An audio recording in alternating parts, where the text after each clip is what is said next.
Hello everyone, welcome back to Digital Learning Department of Collegiate Education. This is Nandini, working as Assistant Professor of Commerce at Government First Grade College for Women, Tumkuru. Dear students, in the last two videos I have explained what is the meaning and important goals of business firms. And in this video I would like to explain the basic objective of every business concern, that is the profit maximization. And this is the topic which is coming under the second semester BCom of Tumkur University, in the subject of market behavior and cost analysis. Last two ವಿಡಿಯೋಸಲ್ಲಿ ನಾನು business form meaning ಏನು ಹಾಗೆಯೇ business ಫಾರ್ಮಿನ important goals ಏನು ಅನ್ನೋದನ್ನು explain ಮಾಡಿದ್ದೆ. ಈ ಒಂದು ವಿಡಿಯೋದಲ್ಲಿ ನಾನು ನಮ್ಮ BCom ಸೆಕೆಂಡ್ ಸೆಮಿಸ್ಟರ್ ತುಮಕೂರು ಯೂನಿವರ್ಸಿಟಿನಲ್ಲಿ ಬರುವಂಥ ಮಾರ್ಕೆಟ್ ಬಿಹೇವಿಯರ್ ಆ್ಯಂಡ್ ಕಾಸ್ಟ್ ಅನಾಲಿಸಿಸಲ್ಲಿ ಈ ಒಂದು ಸಬ್ಜೆಕ್ಟಲ್ಲಿ ಇರುವಂತಹ important topic, that is the profit maximisation. I have already told in the last two videos, profit maximization is the basic motto or main objective of every business concern. ನಾನು last two ವಿಡಿಯೋಸಲ್ಲಿ other objectives ಏನಿದೆಯೋ ಅದನ್ನು ನಾನು explain ಮಾಡಿದ್ದೆ. ಈ ಒಂದು profit maximization ಅನ್ನೋ concept ಏನಿದೆ ಅಲ್ವಾ, ಈ ಒಂದು ಕಾನ್ಸೆಪ್ಟಲ್ಲಿ ನಾವಿಲ್ಲಿ ಯಾವ್ಯಾವುದನ್ನ ಕವರ್ ಮಾಡಬೇಕಾಗುತ್ತೆ ಅಂತ ಅಂದರೆ, what is profit maximisation, what are the merits or demerits, or what are the arguments made in favor and against the profit maximization. That has to be, we have to cover it in this topic. Profit maximization ಅಂತ ಅಂದರೆ ಏನು, profit ಮ್ಯಾಕ್ಸಿಮೈಸೇಷನಿಗೆ favour ಆಗಿ ಹಾಗೆಯೇ against ಆಗಿ ಏನು ಆರ್ಗ್ಯುಮೆಂಟ್ಸನ್ನು ನಾವಿಲ್ಲಿ ಮಾಡ್ಬೋದು ಅನ್ನೋದನ್ನು ನಾನು ಈ ಒಂದು ವಿಡಿಯೋದಲ್ಲಿ ಎಕ್ಸ್ಪ್ಲೈನ್ ಮಾಡ್ತೀನಿ. Okay, first let us have some brief introduction about profit maximisation. Profit earning is the main aim of every economic activity. A business, being an economic institution, must earn profit to cover its cost and provides fund for growth. No business can survive without earning profit. I have already told in the last two videos, business firm is an economic unit which is established for the purpose of earning profit. ಒಂದು ಬಿಸ್ನೆಸ್ಸನ್ನು ನಾವು start ಮಾಡ್ತಾ ಇದ್ವಿ ಅಥವಾ ಒಂದು ಫಾರ್ಮನ್ನು start ಮಾಡ್ತಾ ಇದ್ವಿ ಅಂತ ಅಂದರೆ, ನಮ್ಮದು ಮೈನ್ ಮೋಟೋ ಅಥವಾ ಬೇಸಿಕ್ ಆಬ್ಜೆಕ್ಟಿವ್ ಯಾವಾಗಲೂ ಕೂಡ ಏನಾಗಿರುತ್ತೆ, ಪ್ರಾಫಿಟನ್ನು ಅರ್ನ್ ಮಾಡುವಂಥದ್ದಾಗಿರುತ್ತೆ. ಹಾಗಾಗಿ ಯಾವುದೇ ಎಕನಾಮಿಕ್ ಆ್ಯಕ್ಟಿವಿಟಿನ ಅಂಡರ್ಟೇಕ್ ಮಾಡುವಂತಹ ಅಥವಾ ಕಂಡಕ್ಟ್ ಮಾಡುವಂತಹ ರೀಸನ್ಸೇ ಪ್ರಾಫಿಟ್ ಸೀಕಿಂಗ್ ಆಗಿರುತ್ತೆ. So that's why profit earning is considered as the main aim or basic objective of every business organisation and every economic activity. And why we have to earn profit? What is the necessity of profit?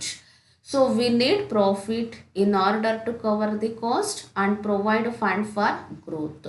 ಯಾಕೆ ನಮಗೆ ಇಲ್ಲಿ profit ಬೇಕು, ಈ profit ಮ್ಯಾಕ್ಸಿಮೈಸೇಷನ್ಸನ್ನು ಯಾಕೆ ನಾವಿಲ್ಲಿ main aim ಅಂತ ಅಥವಾ ಗೋಲ್ ಅಂತ ಕನ್ಸಿಡರ್ ಮಾಡ್ತೀವಿ ಅಂತ ಅಂದರೆ, there are so many investment has been made by the business organisation to start and conduct the business. ಒಂದು ಬಿಸ್ನೆಸ್ಸನ್ನು ಸ್ಟಾರ್ಟ್ ಮಾಡೋದಕ್ಕೆ ನಾವು ಇನ್ವೆಸ್ಟ್ಮೆಂಟ್, ಹ್ಯೂಜ್ ಇನ್ವೆಸ್ಟ್ಮೆಂಟ್, ಕ್ಯಾಪಿಟಲ್ ಇನ್ವೆಸ್ಟ್ಮೆಂಟನ್ನು ಮಾಡಿರ್ತೀವಿ.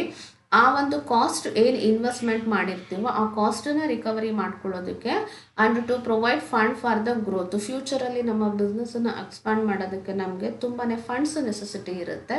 For all this reasons we need to earn maximum profit.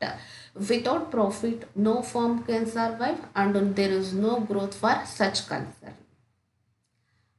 ನೋಡಿ, so no business can survive without earning the profit. Profit ಇಲ್ಲ ಅಂತ ಅಂದರೆ ಯಾವುದೇ ಒಂದು ಫರ್ಮು ಕೂಡ ಇಲ್ಲಿ ಸರ್ವೈವ್ ಆಗೋದಕ್ಕೆ ಸಾಧ್ಯನೇ ಇಲ್ಲ. So that's why we need the profit. Okay, next let us see what is the meaning of profit maximization.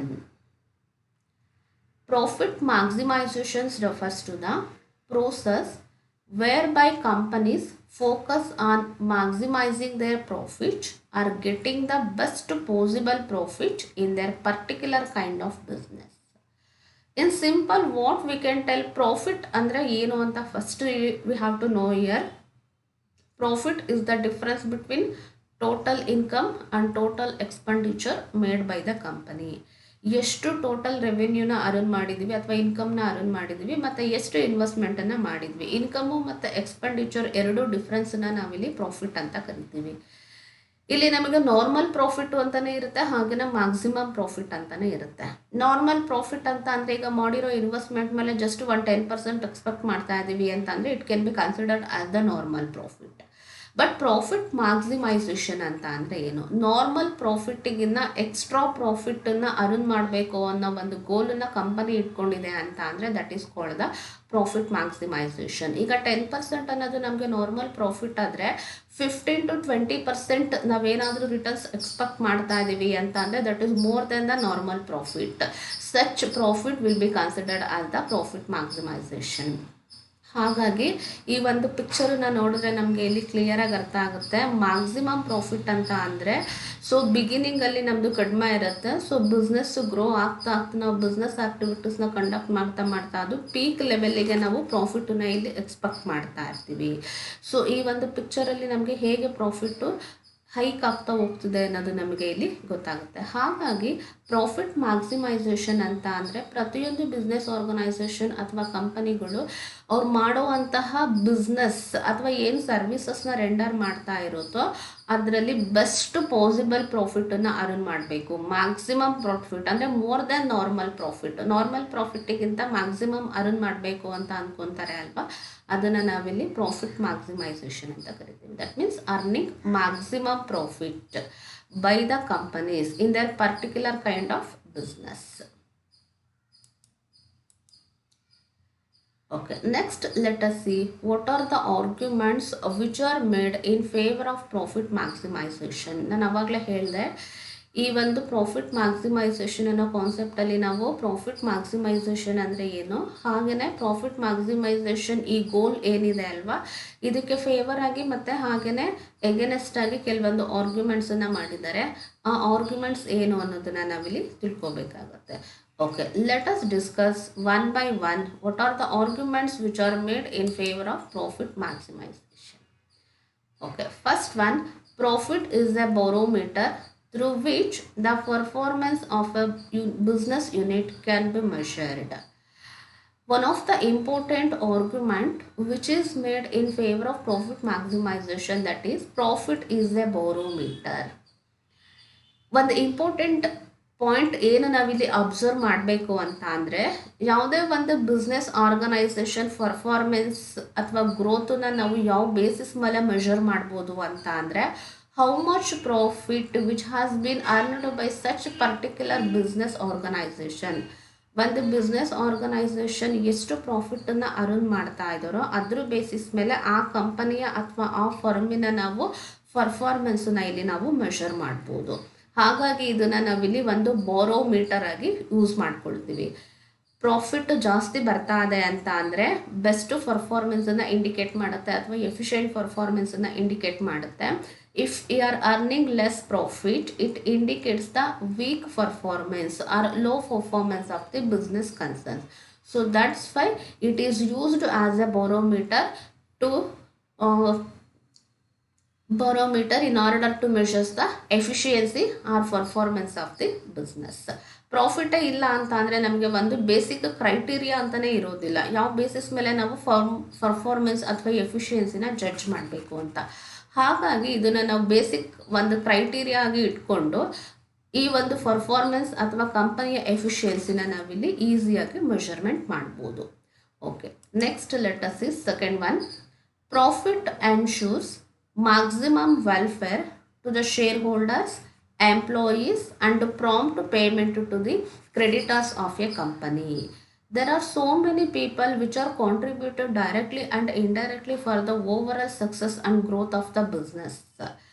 In order to ensure maximum welfare to such people, we need profit here. ಒಂದು ಕಂಪನಿಯ ಸಕ್ಸಸ್ಸಿಗೆ ಡೈರೆಕ್ಟಾಗಿ ಹಾಗೆ ಇಂಡೈರೆಕ್ಟಾಗಿ ತುಂಬ ಜನದ್ದು contribution ಇರುತ್ತೆ. ಅದರಲ್ಲಿ basically share holders ಕ್ಯಾಪಿಟಲ್ನ investment ಮಾಡಿರ್ತಾರೆ, employees which are considered as the backbone of the company, and prompt payment, that is the creditors. So creditors ಅಂತಂದರೆ ನಮಗೆ ಇಲ್ಲಿ ಫೈನಾನ್ಸನ್ನು ಸಪ್ಲೈ ಮಾಡಿರುವಂಥವ್ರು. ಸೊ ಇವರು ಎಲ್ಲ ಕಾಂಟ್ರಿಬ್ಯೂಷನ್ ಹಾಗೂ ಸಪೋರ್ಟಿಂದ ಮಾತ್ರ ಕಂಪನಿಯ ಸಕ್ಸಸ್ಸು ಸರ್ವೈವಲ್ ಸಾಧ್ಯ. ಸೊ ಹಾಗಾಗಿ ಇವರು ಕಂಪನಿಗೆ ಕೊಟ್ಟಿರುವಂತಹ ಸಪೋರ್ಟು ಮತ್ತು ಕಾಂಟ್ರಿಬ್ಯೂಷನಿಗೆ ಇನ್ ರಿಟರ್ನ್ ಆಗಿ company has to take maximum care and they have to protect their interest. ಅವ್ರ ಬಗ್ಗೆ ತುಂಬ ಕೇರ್ ಮಾಡಬೇಕಾಗುತ್ತೆ, ಅವರ ಇಂಟ್ರೆಸ್ಟನ್ನ ಪ್ರೊಟೆಕ್ಟ್ ಮಾಡಬೇಕಾಗುತ್ತೆ. ಸೊ ಇದನ್ನೆಲ್ಲ ನಾವು ಮಾಡಬೇಕು ಅಂತ ಅಂದರೆ we need to earn maximum profit. Share ಹೋಲ್ಡರ್ಸಿಗೆ ಡಿವಿಡೆಂಡನ್ನ ಪೇ ಮಾಡಬೇಕು, ಎಂಪ್ಲಾಯೀಸಿಗೆ ಸ್ಯಾಲರೀಸ್, ಬೋನಸ್, ಫೆಸಿಲಿಟೀಸ್, ಅಮ್ಯುನಿಟೀಸ್ ಎಲ್ಲ ಪ್ರೊವೈಡ್ ಮಾಡಬೇಕಾಗುತ್ತೆ. ದೆನ್ ನಮಗೆ ಫಂಡ್ಸನ್ನು ಸಪ್ಲೈ ಮಾಡಿರುವಂತಹ ಕ್ರೆಡಿಟರ್ಸ್ ಏನಿರ್ತಾರೆ ಅಲ್ವಾ, ಅವರಿಗೆ ನಾವು ಇನ್ ಟೈಮಿಗೆ ಅವ್ರ ಫಂಡ್ಸನ್ನು ರೀಪೇಮೆಂಟ್ ಮಾಡೋದಕ್ಕೆ along with interest we need profit. So ಹಾಗಾಗಿ ಇದನ್ನು ನಾವು ಇಲ್ಲಿ ಫೇವರ್ ಆಗಿ, ಹಾಗಾಗಿ ನಮಗೆ ಇಲ್ಲಿ ಪ್ರಾಫಿಟ್ ಬೇಕೇ ಬೇಕು. Next, let us see third point. Profit maximization increases the confidence of management in expansion and diversification program of a company. One more important thing what we have to observe here, we need maximum profit just because it enhance the confidence among the management. ಒಂದು ಕಂಪನಿನ start ಮಾಡಬೇಕಾದ್ರೆ ನಾವು small ಸ್ಕೇಲಲ್ಲಿ start ಮಾಡಿದ್ರೂ ಕೂಡ ಹೋಗ್ತಾ ಹೋಗ್ತಾ ಅದನ್ನು expand ಮಾಡಬೇಕು, ಪ್ರಾಡಕ್ಟ್ನ ಡೈವರ್ಸಿಫಿಕೇಷನ್ ಮಾಡಬೇಕು, ಗ್ರೋತ್ ಮ್ಯಾಕ್ಸಿಮೈಸೇಷನ್ಸನ್ನು ಅಚೀವ್ ಮಾಡಬೇಕು ಅನ್ನೋದು ಪ್ರತಿಯೊಂದು ಬಿಸ್ನೆಸ್ ಆರ್ಗನೈಸೇಷನ್ ಗೋಲ್ ಆಗಿರುತ್ತೆ. ಆ ಎಕ್ಸ್ಪಾನ್ಷನ್ ಆ್ಯಂಡ್ ಡೈವರ್ಸಿಫಿಕೇಷನ್ ಪ್ರೋಗ್ರಾಮಿಗೆ ನಮಗೆ ಇಲ್ಲಿ ತುಂಬಾ ಫಂಡ್ಸ್ ನೆಸೆಸಿಟಿ ಇರುತ್ತೆ. ಸೊ ಹಾಗಾಗಿ ಆ ಹ್ಯೂಜ್ ಫಂಡ್ ಏನು ನಮಗಿಲ್ಲಿ ಅವಶ್ಯಕತೆ ಇರುತ್ತೋ ಅದಕ್ಕೆ ನಮಗೆ ಇಲ್ಲಿ ಪ್ರಾಫಿಟ್ ಬೇಕೇ ಬೇಕು. ಬಿಕಾಸ್ ನಾವು ಎವ್ರಿ ಟೈಮ್ ಎಕ್ಸ್ಟರ್ನಲ್ ಸೋರ್ಸಸ್ ಮೇಲೆ ಡಿಪೆಂಡ್ ಆಗಿ ಎಕ್ಸ್ಪಾನ್ಷನ್ ಡೈವರ್ಸಿಫಿಕೇಷನ್ ಮಾಡೋದು ಅಷ್ಟು ಸಾಧ್ಯ ಇಲ್ಲ. We need internal availability of fund. ಯಾವಾಗ ನಮಗೆ ಇಂಟರ್ನಲ್ ಸೋರ್ಸಸ್ ಆಫ್ ಫಂಡ್ ಸಿಗುತ್ತೆ ಅಂತ ಅಂದರೆ ಇಲ್ಲಿ ಮ್ಯಾಕ್ಸಿಮಮ್ ಪ್ರಾಫಿಟ್ ಇದೆ. ಹಾಗಾಗಿ ಮ್ಯಾನೇಜ್ಮೆಂಟ್ ಯಾವುದೇ ಡಿಸಿಷನ್ಸನ್ನು ತಗೋಬೇಕು ಅಂತ ಅಂದರೆ ನಮಗೆ ಇಲ್ಲಿ ಫಂಡ್ ಅವೈಲಬಿಲಿಟಿ ಇರಬೇಕಾಗುತ್ತೆ, ಒಳ್ಳೆ ಪ್ರಾಫಿಟ್ ಇರಬೇಕಾಗುತ್ತೆ. ಪ್ರಾಫಿಟ್ ತುಂಬ ಚೆನ್ನಾಗಿ ಬರ್ತಿದೆ ಅಂತ ಅಂದರೆ it enhance the confidence among the ಮ್ಯಾನೇಜ್ಮೆಂಟಲ್ಲಿ ತುಂಬ ಕಾನ್ಫಿಡೆನ್ಸ್ ಜಾಸ್ತಿ ಆಗುತ್ತೆ. ಹಾಗಾಗಿ they can easily formulate and implement the expansion program and diversification program. But without the profit, it loses the confidence among the management and they can't take any decisions regarding expansion and diversification program. So that's why we need maximum profit here. Okay, next let us see another point, that is profit maximization attracts the investors to invest their savings in securities of time. ಒಂದು important thing ಏನು ಅಂತ ಅಂದರೆ, I have already told, ನಾವು ಜಾಸ್ತಿ loans external borrowings ಮಾಡ್ತಾ ಇದ್ದೀವಿ ಅಂತ ಅಂದರೆ it is the additional financial burden on the part of the company. So ಹಾಗಾಗಿ ನಾವಿಲ್ಲಿ ಏನಾದರೂ ಶೇರ್ಸಿಂದ ಫಂಡ್ಸನ್ನು ರೈಸ್ ಮಾಡಬೇಕು ಅಥವಾ ಡಿಬೆಂಚರ್ಸಿಂದ ಫಂಡ್ಸನ್ನು ರೈಸ್ ಮಾಡಬೇಕು ಅಂತ ಅಂದರೆ we have to attract the investors. When we are earning maximum profit, automatically it attract the investors, that is the prospective investors, to invest their savings in the companies securities. Suppose ಏನಾದರೂ ನಮಗೆ ಇಲ್ಲಿ profit ಚೆನ್ನಾಗಿ ಬರ್ತಾ ಇಲ್ಲ ಅಂತ ಅಂದರೆ investors ಬೇರೆ ಕಂಪನಿಯ ಸೆಕ್ಯೂರಿಟೀಸ್ ಮೇಲೆ ಇನ್ವೆಸ್ಟ್ಮೆಂಟ್ ಮಾಡಬೇಕು ಅಂತ ಥಿಂಕ್ ಮಾಡ್ತಾರೆ. ಹಾಗಾಗಿ ನಮ್ಮ ಫರ್ಮ್ ಅಥವಾ ನಮ್ಮ ಕಂಪನಿ ಸೆಕ್ಯೂರಿಟೀಸ್ ಮೇಲೆ ಇನ್ವೆಸ್ಟ್ಮೆಂಟ್ ಮಾಡಬೇಕು ಅಂತ if you want to attract, obviously we have to earn the maximum profit. So that's why ಇದರಿಂದ ನಾವು ಈಸಿಯಾಗಿ ಫಂಡ್ಸನ್ನು ಕೂಡ ಇಲ್ಲಿ ರೈಸ್ ಮಾಡ್ಬೋದು. Okay, so the next one is profit indicates the efficient use of funds for different requirement. So ಇಲ್ಲಿ ಒಂದು important thing ನಾವು ಏನು ಅಬ್ಸರ್ವ್ ಮಾಡಬೇಕು ಅಂತ ಅಂದರೆ, just procurement of fund is not good, but efficient allocation is more important. Different ವೇಸಿಂದ ಫಂಡ್ಸನ್ನ procure ಮಾಡೋದು ಅಷ್ಟೇ ಇಂಪಾರ್ಟೆಂಟ್ ಅಲ್ಲ, ಹಾಗೆ ಪ್ರೊಕ್ಯೂರ್ ಮಾಡಿರುವಂತಹ ಫಂಡ್ಸನ್ನ ಹೇಗೆ ಎಫೆಕ್ಟಿವ್ ಆಗಿ ಯುಟಿಲೈಸ್ ಮಾಡ್ಕೊಂಡಿದ್ದೀವಿ ಅನ್ನೋದು ಕೂಡ ಇಂಪಾರ್ಟೆಂಟ್. ಇಲ್ಲಿ ಒಳ್ಳೆ ಪ್ರಾಫಿಟನ್ನು ಅಥವಾ ಮ್ಯಾಕ್ಸಿಮಮ್ ಪ್ರಾಫಿಟನ್ನು ಅರ್ನ್ ಮಾಡ್ತಿದ್ದೀವಿ ಅಂತ ಅಂದರೆ ವಾಟ್ ಇಟ್ ಇಂಡಿಕೇಟ್ಸ್, ಏನು ಇಂಡಿಕೇಟ್ ಮಾಡುತ್ತೆ profit?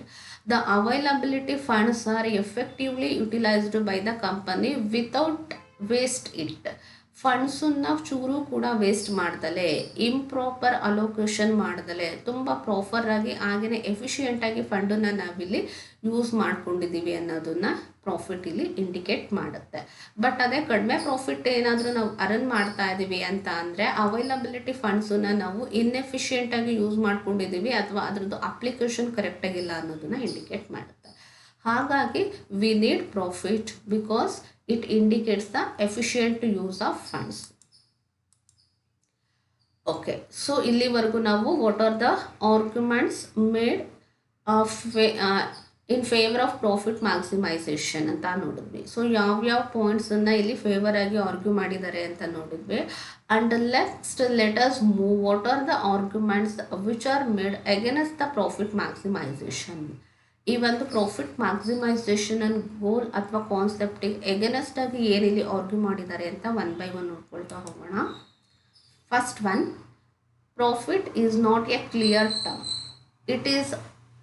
Is it accounting profit or economic profit or profit before tax or after tax or net profit or gross profit or earning per share. ಇಲ್ಲಿ ಏನಂತ argue ಮಾಡ್ತಾರೆ profit ಮ್ಯಾಕ್ಸಿಮೈಸೇಷನಿಗೆ against ಆಗಿ ಅಂತ ಅಂದರೆ ಹೇಳಿದ್ವಿ ನಾವು. ಸೊ ಪ್ರಾಫಿಟನ್ನು ಅರ್ನ್ ಮಾಡಬೇಕು, ಮ್ಯಾಕ್ಸಿಮಮ್ ಪ್ರಾಫಿಟನ್ನು ಅರ್ನ್ ಮಾಡಬೇಕು, ಅದು ಎಫಿಷಿಯನ್ಸಿನ ಮೆಷರ್ ಮಾಡೋದಕ್ಕೆ ಬಾರೋಮೀಟರ್ ಆಗಿ ಯೂಸ್ ಮಾಡ್ತೀವಿ, ಅದು ಇದು ಅಂತ ತುಂಬ ಫೇವರ್ ಆಗಿ ಆರ್ಗ್ಯೂ ಮಾಡ್ತಾರೆ. ಹಾಗಾದರೆ ಅಲ್ಲಿ ಪ್ರಾಫಿಟನ್ನು ವರ್ಡನ್ನು ನಾವು ಏನು ಯೂಸ್ ಮಾಡ್ತೀವೋ ಅಲ್ಲಿ ಒಂದು ಕ್ಲಿಯರ್ ಕಟ್ ಕಾನ್ಸೆಪ್ಟ್ ಇಲ್ಲ. ಯಾವ ಪ್ರಾಫಿಟನ್ನು ನಾವಿಲ್ಲಿ ಮ್ಯಾಕ್ಸಿಮಮ್ ಪ್ರಾಫಿಟ್ ಅಂತ ಕರಿಬೋದು ಅಂತ. Because there are so many terms which are used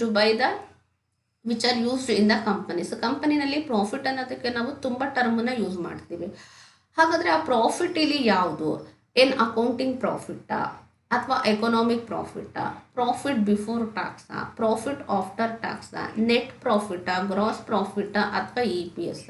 ಇಷ್ಟೊಂದು ಅಕೌಂಟಿಂಗ್ ಟರ್ಮನ್ನು ನಾವು ಯೂಸ್ ಮಾಡ್ತೀವಿ ಪ್ರಾಫಿಟ್ ಅನ್ನೋದಕ್ಕೆ. ಅದರಲ್ಲಿ ಯಾವ ಪ್ರಾಫಿಟ್ ಅನ್ನೋದ್ರ ಬಗ್ಗೆ ಇಲ್ಲಿ ಯಾವುದೇ ಕ್ಲಾರಿಟಿ ಇಲ್ಲ. ಹಾಗಾಗಿ ಇದನ್ನು ಒಂದು ಡಿಮೆರಿಟ್ಸ್ ಅಂತ ಕನ್ಸಿಡರ್ ಮಾಡಿ ಎಗೇನೆಸ್ಟ್ ಆಗಿ ಆರ್ಗ್ಯೂ ಮಾಡ್ತೀವಿ. Okay, second one, it encourages corrupt practices to increase the profit. Another important demerit which is there in profit maximization, that is, in order to earn the maximum profit, sometimes the company uses or the company follows the corrupt practices. ಯಾವಾಗ ನಾವು ಪ್ರಾಫಿಟನ್ನು ಜಾಸ್ತಿ achieve ಮಾಡಲೇಬೇಕು, earn ಮಾಡಲೇಬೇಕು ಅಂತ ಅನ್ಕೊತೀವೋ ಆವಾಗ legal ವೇಸಿಂದ ನಮಗೆ ಸಾಧ್ಯ ಆಗದೇ ಇದ್ದಾಗ ಕೆಲವು ಸಲ ಅದನ್ನು ನಾವು ಇಲ್ಲೀಗಲ್ ವೇಯಿಂದ ಅಥವಾ ಕರಪ್ಟು ಪ್ರಾಕ್ಟೀಸಸ್ಸಿಂದ ಕರಪ್ಟು ಪ್ರಾಕ್ಟೀಸಸ್ಸನ್ನು ಯೂಸ್ ಮಾಡಾದರೂ ಸಹ ಜಾಸ್ತಿ ಪ್ರಾಫಿಟನ್ನು ಅಚೀವ್ ಮಾಡಬೇಕು ಅಂತ ಕಂಪನಿ ಅಂದ್ಕೊಳ್ಳುತ್ತೆ. ಹಾಗಾಗಿ ಇಲ್ಲಿ ಕರಪ್ಟು ಪ್ರಾಕ್ಟೀಸಸ್ಸಿಗೆ ಈ ಒಂದು ಗೋಲು ನಮ್ಮನ್ನು ಇಲ್ಲಿ ಎನ್ಕರೇಜ್ ಮಾಡ್ತಾ ಇರುತ್ತೆ. ಬಿಕಾಸ್ ಲೀಗಲ್ ವೇಯಿಂದ ಆಗದೆ ಇದ್ದಾಗ ಕೆಲವು ಸಲ ಇಲ್ಲೀಗಲ್ ವೇಯಿಂದ ಅವ್ರು ಏನು ಮಾಡ್ತಾರೆ, ಜಾಸ್ತಿ ಪ್ರಾಫಿಟನ್ನು ಅರ್ನ್ ಮಾಡೋದಕ್ಕೆ ನೋಡ್ತಾ ಇರ್ತಾರೆ. ಹಾಗಾಗಿ ಏನು ಮಾಡುತ್ತೆ, ಈ ಗೋಲು ನಮಗೆ ಆ ಕರಪ್ಟ್ ಪ್ರಾಕ್ಟೀಸಸ್ಸನ್ನು ಫಾಲೋ ಮಾಡೋದಕ್ಕೆ ಎನ್ಕರೇಜಸನ್ನು ಮಾಡ್ತಾ ಇರುತ್ತೆ. Okay, next one, profit maximisation does not consider the element of risk. One more important demerit which we can see in profit maximization, that is, it does not consider the element of risk. ಬರೀ ಪ್ರಾಫಿಟನ್ನು earn ಮಾಡಿ, ಜಾಸ್ತಿ ಪ್ರಾಫಿಟನ್ನು earn ಮಾಡಿ ಅಂತ ಮಾತ್ರ ಹೇಳುತ್ತೆ ಈ goal. ಆದರೆ ಅಷ್ಟು ಪ್ರಾಫಿಟನ್ನು ಅರ್ನ್ ಮಾಡೋದಕ್ಕೆ ಎಷ್ಟು ರಿಸ್ಕ್ ಫ್ಯಾಕ್ಟರ್ ಇರುತ್ತೆ, what ever the risk which are associated with the business, ಎಷ್ಟು ಬಿಸ್ನೆಸ್ ರಿಸ್ಕ್ ಇರುತ್ತೆ ಅನ್ನೋದನ್ನು ಮಾತ್ರ ಇದು ಇಲ್ಲಿ ಕನ್ಸಿಡರ್ ಮಾಡೋದಿಲ್ಲ. ಜಸ್ಟ್ ಪ್ರಾಫಿಟನ್ನು ಅರ್ನ್ ಮಾಡಿ ಅಂತ ಮಾತ್ರ ಹೇಳ್ತಾರೆ. ಆ ಅರ್ನ್ ಮಾಡೋದಕ್ಕೆ ಅದರಲ್ಲಿ ಇನ್ವಾಲ್ವ್ ಆಗಿರುವಂತಹ ಅಸೋಸಿಯೇಟ್ ಆಗಿರುವಂತಹ ರಿಸ್ಕ್ ಎಲಿಮೆಂಟ್ ಏನಿದೆ ಅನ್ನೋದನ್ನು ಇಲ್ಲಿ ಕನ್ಸಿಡರ್ ಮಾಡೋದಿಲ್ಲ. Okay, next, it does not consider the impact of time value of money. So time value of money ಏನು ಹೇಳುತ್ತೆ ಅಂತ ಅಂದರೆ, what is the rupee today we has more value than the rupee received today. ಅಂದರೆ ಇವತ್ತು ನಮ್ಮ ಹತ್ರ ಇರುವಂತಹ ಮನಿಗೆ ತುಂಬ ವ್ಯಾಲ್ಯೂ ಇರುತ್ತೆ when compare to the next day. ನಾಳೆಗೆ ಅದರದ್ದು ವ್ಯಾಲ್ಯೂ ಕಡಿಮೆ ಆಗುತ್ತೆ. ಬಟ್ ಈ ಪ್ರಾಫಿಟ್ ಮ್ಯಾಕ್ಸಿಮೈಸೇಷನ್ ಅನ್ನೋ ಕಾನ್ಸೆಪ್ಟಲ್ಲಿ ಒಂದು ರಿಸ್ಕ್ ಫ್ಯಾಕ್ಟರ್ನೂ ಕೂಡ ಕನ್ಸಿಡರ್ ಮಾಡಲ್ಲ, ಎಷ್ಟು ರಿಸ್ಕ್ ಇನ್ವಾಲ್ವ್ ಆಗಿದೆ ಪ್ರಾಫಿಟನ್ನು ಅರ್ನ್ ಮಾಡೋದಕ್ಕೆ ಅಂತ. ಮತ್ತು ಫ್ಯೂಚರಲ್ಲಿ ಅದರದ್ದು ವ್ಯಾಲ್ಯೂ ಏನಾಗ್ತಾ ಹೋಗುತ್ತೆ, ಮನಿ ವ್ಯಾಲ್ಯೂ ಡೇ ಬೈ ಡೇ ಅದು ಡಿ ವ್ಯಾಲ್ಯೂ ಆಗ್ತಾ ಹೋಗುತ್ತೆ. ಹಾಗಾಗಿ ಆ ಒಂದು ಇಂಪ್ಯಾಕ್ಟ್ ಏನಿದೆ, time value of money impact ಅಥವಾ ಟೈಮ್ ವ್ಯಾಲ್ಯೂ ಆಫ್ ಮನಿ ಅನ್ನೋ ಕಾನ್ಸೆಪ್ಟ್ ಏನಿದೆ, ಆ ಒಂದು ಕಾನ್ಸೆಪ್ಟನ್ನು ಕೂಡ ಇಲ್ಲಿ ಕವರ್ ಮಾಡೋದಿಲ್ಲ. ಅದ್ರ ಬಗ್ಗೆ ಯಾವುದೇ ಇಂಪಾರ್ಟೆನ್ಸ್ ಅನ್ನು ಕೂಡ ನಾವಿಲ್ಲಿ ಕನ್ಸಿಡರ್ ಮಾಡೋದಿಲ್ಲ. Next, the true and fair picture of the organisation is not reflected through profit maximisation. So ನಾವು ಫೇವರ್ ಆಗಿ ಆರ್ಗ್ಯುಮೆಂಟ್ ಮಾಡ್ತೀವಿ ಅಲ್ಲ, ಅಲ್ಲಿ ಹೇಳಿದೆ ನಾನು, in order to attract the new investors profit maximisation is one of the important thing ಅಂತ. Some of the companies they would like to hide the true picture. ಕೆಲವೊಂದು ಕಂಪನಿಗಳು ಏನು ಮಾಡುತ್ತೆ, ಸೊ ಕಂಪನಿಯ ಪರ್ಫಾರ್ಮೆನ್ಸು ತುಂಬ ಚೆನ್ನಾಗಿದೆ ಅಂತ ತೋರಿಸ್ಕೊಳ್ಳೋದಕ್ಕೆ, ಹಾಗೆಯೇ ನ್ಯೂ ಇನ್ವೆಸ್ಟರ್ಸನ್ನು ಅಟ್ರಾಕ್ಟ್ ಮಾಡೋದಕ್ಕೆ ಸೊ ಆ್ಯಕ್ಚುಯಲ್ ಫಿಗರ್ಸು ಮತ್ತು ಡೇಟಾನ ಹೈಡ್ ಮಾಡಿ ಫೇಕ್ ಫಿಗರ್ಸನ್ನ ತೋರಿಸುವಂಥ ಚಾನ್ಸಸ್ ಇರುತ್ತೆ. ಆ ಥರ ಕೆಲವೊಂದು ಕಂಪನಿಗಳು ಮಾಡುತ್ತೆ. And some of the companies ಏನು ಮಾಡುತ್ತೆ ಅಂತ ಅಂದರೆ, ಈ ಪ್ರಾಫಿಟ್ ಮ್ಯಾಕ್ಸಿಮೈಸೇಷನ್ಸನ್ನು ಅರ್ನ್ ಮಾಡಬೇಕು ಅಂತ ಮಾಡ್ತಾರೆ. ಬಟ್ ಆ ಒಂದು ಪ್ರಾಫಿಟ್ ಮ್ಯಾಕ್ಸಿಮೈಸೇಷನ್ ಅನ್ನೋ ಈ ಒಂದು ಕಾನ್ಸೆಪ್ಟು ಅಥವಾ ಇದು ಟ್ರೂ ಮತ್ತು ಫೇರ್ ಪಿಕ್ಚರ್ದು ಆರ್ಗನೈಸೇಷನ್ಸ್ ಏನಿರುತ್ತೆ ಅಲ್ವಾ, ಅದರಲ್ಲಿ ಅದು ರಿಫ್ಲೆಕ್ಟ್ ಆಗೋದಿಲ್ಲ. ಹಾಗಾಗಿ this is also one of the demerit. Next, profit maximisation attracts cut throat competition. So cut throat competition ಅಂದರೆ ಏನು ಅಂತ ಫಸ್ಟ್ ನಾವಿಲ್ಲಿ ಅರ್ಥ ಮಾಡ್ಕೋಬೇಕು. ಈ ಕಾಂಪಿಟೇಟರ್ಸ್ ಇದ್ದಾಗ ಹೆಲ್ದಿ ಕಾಂಪಿಟೇಷನ್ ಅಂತಲೇ ಇರುತ್ತೆ, ಹಾಗೆಯೇ ಅನ್ಹೆಲ್ತಿ ಕಾಂಪಿಟೇಷನ್ ಅಂತಲೂ ಇರುತ್ತೆ.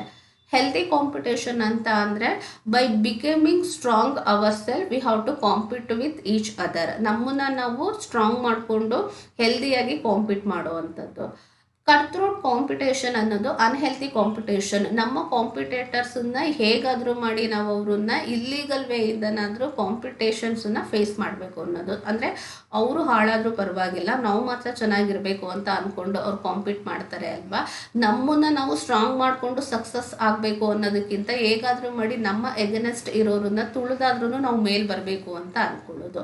ಸೊ ಈ ಥರ ಒಂದು ಕಟ್ ಥ್ರೋಟ್ ಕಾಂಪಿಟೇಷನ್ಸನ್ನು ಅಟ್ರಾಕ್ಟ್ ಮಾಡುತ್ತೆ ಯಾವುದು, ಪ್ರಾಫಿಟ್ ಮ್ಯಾಕ್ಸಿಮೈಸೇಷನ್. ಹೆಲ್ತಿ ಕಾಂಪಿಟೇಷನ್ ಅಂತ ಅಂದರೆ it is always well and good, but cut throat competition ಅನ್ನೋದು it is not so good and it is not fair. ಅಂದರೆ ಬೇರೆಯವ್ರನ್ನ ಹಾಳು ಮಾಡಾದ್ರೂ ನಾವು ಚೆನ್ನಾಗಿರಬೇಕು, ನಮ್ಮ ಕಂಪನಿ ಸಕ್ಸಸ್ ಆಗಬೇಕು ಅಂತ ಥಿಂಕ್ ಮಾಡುವಂತಹ nature. Okay, next, huge amount of profit attracts government intervention. So ನಾನು ಬಿಗಿನಿಂಗಲ್ಲೇ ಹೇಳಿದೆ, there are 2 types of profit, normal profit and the second one is maximum profit. Normal ಪ್ರಾಫಿಟನ್ನು ನಾವೇನು ಇನ್ವೆಸ್ಟ್ಮೆಂಟ್ ಮಾಡಿದ್ದೀವೋ ಅದಕ್ಕೆ ನಾರ್ಮಲ್ ರಿಟರ್ನ್ಸ್ ಬರ್ತಿದೆ, ನಾರ್ಮಲ್ ಪ್ರಾಫಿಟ್ ಬರ್ತಿದೆ ಅಂತ ಅಂದರೆ we can there is no problem from the government intervention. Normal ಪ್ರಾಫಿಟಿಗೆ ಯಾವುದೇ ಗೌರ್ನಮೆಂಟ್ ಇಂಟರ್ವೆನ್ಷನ್ ಅಂತ ಇರೋದಿಲ್ಲ. ಬಟ್ ಮಾಡಿರೋ ಇನ್ವೆಸ್ಟ್ಮೆಂಟಿಗಿಂತ ಡಬಲ್ ತ್ರಿಬಲ್ ಪ್ರಾಫಿಟನ್ನು ಅರ್ನ್ ಮಾಡ್ತಾ ಇದ್ದೀವಿ, ಮ್ಯಾಕ್ಸಿಮಮ್ ಪ್ರಾಫಿಟನ್ನು ಅರ್ನ್ ಮಾಡ್ತಾ ಇದ್ದೀವಿ ನಾರ್ಮಲ್ ಪ್ರಾಫಿಟಿಗಿಂತ ಅಂದಾಗ obviously there is a government intervention. ಈ ಥರ ಗೌರ್ನಮೆಂಟ್ ಇಂಟರ್ವೆನ್ಷನ್ ಆಗ್ತಾ ಇದೆ ನಮ್ಮ ಪ್ರಾಫಿಟ್ ಜಾಸ್ತಿ ಇರೋದ್ರಿಂದ ಅಂತ ಅಂದರೆ obviously it is one of the demerit. Okay, next, a huge profit invites problem from workers. They demand high salary and fringe benefit. ಜಾಸ್ತಿ ಪ್ರಾಫಿಟನ್ನು ಅರ್ನ್ ಮಾಡ್ತಾ ಇದ್ದೀವಿ ಅಂತ ಅಂದರೆ ಆಬ್ವಿಯಸ್ಲಿ ವರ್ಕರ್ಸಿಂದ ಡಿಮ್ಯಾಂಡ್ಸ್ ಸ್ಟಾರ್ಟ್ ಆಗುತ್ತೆ. ಜಾಸ್ತಿ ಸ್ಯಾಲರೀಸ್ನ ಕೊಡಿ, ಫ್ರಿಂಜ್ ಬೆನಿಫಿಟ್ಸ್ ಕೊಡಿ, ಬೋನಸ್ ಕೊಡಿ, ಮಾನಿಟರಿ ಬೆನಿಫಿಟ್ಸ್ ಕೊಡಿ. ಸೊ ಈ ಥರ ಪ್ರಾಬ್ಲಮ್ಸನ್ನೆಲ್ಲ ಕಂಪನಿ ಫೇಸ್ ಮಾಡಲೇಬೇಕಾಗುತ್ತೆ. ಬಟ್ ಅದೇ ನಾರ್ಮಲ್ ಪ್ರಾಫಿಟ್ ಇದೆ ಅಂತ ಅಂದರೆ ಸೊ ನಾವು ಪ್ರೆಸೆಂಟ್ ಏನು ಕೊಡ್ತಾ ಇರ್ತೀವೋ ಅಷ್ಟಕ್ಕೆ ವರ್ಕರ್ಸು ಸ್ಯಾಟಿಸ್ಫೈ ಆಗಿರ್ತಾರೆ. ಬಟ್ ಮ್ಯಾಕ್ಸಿಮಮ್ ಪ್ರಾಫಿಟ್ ಇದೆ ಅಂತ ಅಂದರೆ ಅವ್ರ ಕಡೆಯಿಂದ ಡಿಮ್ಯಾಂಡ್ಸ್ ಅನ್ನೋದು ಕೂಡ ನಮಗೆ ಇಲ್ಲಿ ಸ್ಟಾರ್ಟ್ ಆಗುತ್ತೆ. ಓಕೆ, ಅವ್ರ ಡಿಮ್ಯಾಂಡ್ಸನ್ನೆಲ್ಲ ನಾವು ಕರೆಕ್ಟಾಗಿ ಮೀಟ್ ಮಾಡಿದ್ರೆ ಏನು ಪ್ರಾಬ್ಲಮ್ ಇಲ್ಲ. ಸಪೋಸ್ ನಾವೇನಾದರೂ ಅವ್ರ ಡಿಮ್ಯಾಂಡ್ಸನ್ನು ಮೀಟ್ ಮಾಡಲಿಲ್ಲ ಅಂತಂದರೆ ಅಗೇನ್ ಸ್ಟ್ರೈಕ್ ಮಾಡುವಂಥದ್ದು, ಲಾಕ್ಔಟ್ಸ್ ಮಾಡುವಂಥದ್ದು, ಈ ಥರದ್ದೆಲ್ಲ ಅನ್ನೆಸೆಸರಿ ಪ್ರಾಬ್ಲಮ್ಸು ಸ್ಟಾರ್ಟ್ ಆಗುವಂಥ ಚಾನ್ಸಸ್ ಇರುತ್ತೆ. Okay, next, the modern concept of marketing does not encourage profit maximization. Modern concept of marketing ಏನು ಹೇಳುತ್ತೆ ಅಂತ ಅಂದರೆ we have to produce and supply the goods according to the wants and needs of the customers. So ನಮಗೆ ಬೇಕಾಗಿರೋ ರೀತಿಯಲ್ಲಿ ನಾವು production ಮಾಡಿ marketing ಮಾಡುವಂಥದ್ದಲ್ಲ, ಕಸ್ಟಮರ್ಸಿಗೆ ಏನು ನೆಸೆಸಿಟಿ ಇದೆ ಅನ್ನೋದನ್ನು ನಾವು ತಿಳ್ಕೊಂಡು ಪ್ರೊಡಕ್ಷನ್ ಮಾಡಬೇಕು. ಹಾಗೆಯೇ while fixing the prices we have to fix the reasonable prices. ಯಾವುದೇ ಒಂದು ಪ್ರಾಡಕ್ಟನ್ನು ಮ್ಯಾನುಫ್ಯಾಕ್ಚರ್ ಮಾಡಿ ಸಪ್ಲೈ ಮಾಡ್ತಾ ಇದ್ದೀವಿ ಅಂತ ಅಂದರೆ ರೀಸನಬಲ್ ಪ್ರೈಸಸನ್ನು ಫಿಕ್ಸ್ ಮಾಡಬೇಕಾಗುತ್ತೆ. ಆ ಥರ ರೀಸನಬಲ್ ಪ್ರೈಸಸನ್ನು ಫಿಕ್ಸ್ ಮಾಡಿ ರೈಟ್ ಕ್ವಾಲಿಟಿ ಪ್ರಾಡಕ್ಟನ್ನು ಸಪ್ಲೈ ಮಾಡಿ ಅಂತ ಮಾಡರ್ನ್ ಕಾನ್ಸೆಪ್ಟ್ ಆಫ್ ಮಾರ್ಕೆಟಿಂಗ್ ಹೇಳುತ್ತೆ. Customer is the king of the market ಅಂತ. ಬಟ್ ಈ ಪ್ರಾಫಿಟ್ ಮ್ಯಾಕ್ಸಿಮೈಸೇಷನ್ ಅನ್ನೋ ಕಾನ್ಸೆಪ್ಟ್ ಏನಾಗುತ್ತೆ, ಇದನ್ನು ನಾವು ಗೋಲ್ ಆಗಿ ತೊಗೊಂಡಿದ್ದೀವಿ ಅಂತ ಅಂದಾಗ, rather than fixing the reasonable prices there may be a chances of fixing the high ಪ್ರೈಸಸ್ನ ನಾವಿಲ್ಲಿ ಜಾಸ್ತಿ ಫಿಕ್ಸ್ ಮಾಡುವಂಥ ಚಾನ್ಸಸ್ ಇರುತ್ತೆ. ಸೊ ಜಾಸ್ತಿ ಪ್ರೈಸಸ್ನ ಫಿಕ್ಸ್ ಮಾಡ್ತಾ ಇದ್ದೀವಿ ಅಂತ ಅಂದರೆ ಅಲ್ಲಿ ಕಸ್ಟಮರಿಗೆ ನಾವು ಕೊಡುವಂತಹ ಇಂಪಾರ್ಟೆನ್ಸ್ ಅಲ್ಲಿ ಕಡಿಮೆ ಆಗುತ್ತೆ. ಬಟ್ ಈ ಕಾನ್ಸೆಪ್ಟ್ ಆಫ್ ಮಾಡರ್ನ್ ಮಾರ್ಕೆಟಿಂಗ್ ಏನಿದೆ ಅಲ್ವಾ, ಆ ಒಂದು ಪರ್ಪಸು ಅಲ್ಲಿ ನಮಗೆ ಸರ್ವೈವ್ ಆಗೋದಿಲ್ಲ. ಅದೇ ನಾರ್ಮಲ್ ಪ್ರಾಫಿಟ್ ಸಾಕು ಅಂತ ನಾವು ಎಕ್ಸ್ಪೆಕ್ಟ್ ಮಾಡ್ತಾ ಇದ್ದೀವಿ ಅಂತ ಅಂದರೆ ರೀಸನಬಲ್ ಪ್ರೈಸಸನ್ನೇ ಫಿಕ್ಸ್ ಮಾಡ್ತೀವಿ. ಅಲ್ಲಿ ಯಾವುದೇ ಕಸ್ಟಮರ್ಸ್ ಎಕ್ಸ್ಪ್ಲಾಟೇಷನ್ಸ್ ಅಂತ ಇರೋದಿಲ್ಲ. ಬಟ್ ಪ್ರಾಫಿಟ್ ಮ್ಯಾಕ್ಸಿಮೈಸೇಷನಲ್ಲಿ sometimes there may be a chances of exploiting the customer by fixing the high prices. ಜಾಸ್ತಿ ಪ್ರೈಸಸನ್ನು ಫಿಕ್ಸ್ ಮಾಡಿ ನಾವಲ್ಲಿ ಅವ್ರನ್ನ ಎಕ್ಸ್ಪ್ಲಾಯ್ಟ್ ಮಾಡೋ ಚಾನ್ಸಸ್ ಇರುತ್ತೆ. ಹಾಗಾಗಿ ಇದು ಕೂಡ ಒಂದು demerit. Okay, next, profit maximisation is A narrow concept. Later it affects the long term liquidity of A company. Profit maximisation ಅನ್ನೋದು ತುಂಬ ಸೆಲ್ಫಿಶ್ ಆಗಿ ಥಿಂಕ್ ಮಾಡೋ ಅಂಥದ್ದು. ನಾವು ಜಾಸ್ತಿ ಪ್ರಾಫಿಟನ್ನು ಅರ್ನ್ ಮಾಡಬೇಕು, ಕಂಪನಿ ನಾವು ಮಾತ್ರ ಚೆನ್ನಾಗಿರಬೇಕು ಅನ್ನೋ ರೀತಿಯಲ್ಲಿ ಥಿಂಕ್ ಮಾಡುತ್ತೆ. ಹಾಗಾಗಿ ಇದನ್ನು ನಾವು ಒಂದು ನ್ಯಾರೋ ಕಾನ್ಸೆಪ್ಟ್ ಅಂತ ಕರಿತೀವಿ. It doesn't has any broad concept. ಇದರಲ್ಲಿ ಬ್ರಾಡ್ ಕಾನ್ಸೆಪ್ಟ್ ಅನ್ನೋದು ಇಲ್ಲ. And one more important thing ಏನು ಅಂತ ಅಂದರೆ later on it affect the long term liquidity of the company. So ಫ್ಯೂಚರಲ್ಲಿ ಅದು ಏನಾಗುತ್ತೆ, ಲಾಂಗ್ ಟರ್ಮ್ ಕಂಪನಿಯ ಲಿಕ್ವಿಡಿಟಿಗೂ ಕೂಡ ಅಫೆಕ್ಟ್ ಆಗುವಂಥ ಚಾನ್ಸಸ್ ಇರುತ್ತೆ. This are the important arguments which are made against the profit maximisation. Okay, so ಈ ಒಂದು ವಿಡಿಯೋದಲ್ಲಿ ನಾನು ಪ್ರಾಫಿಟ್ ಮ್ಯಾಕ್ಸಿಮೈಸೇಷನ್ ಅಂತ ಅಂದರೆ ಏನು, ಪ್ರಾಫಿಟ್ ಮ್ಯಾಕ್ಸಿಮೈಸೇಷನಿಗೆ ಫೇವರ್ ಆಗಿ ಹಾಗೆಯೇ ಎಗನೆಸ್ಟ್ ಆಗಿ ಏನು ಆರ್ಗ್ಯುಮೆಂಟ್ಸನ್ನು ಮಾಡಿದ್ದಾರೆ ಅಂತ ನೋಡಿದ್ವಿ. In the next video I will explain the wealth maximisation. Anyway, dear student, thank you for watching this video.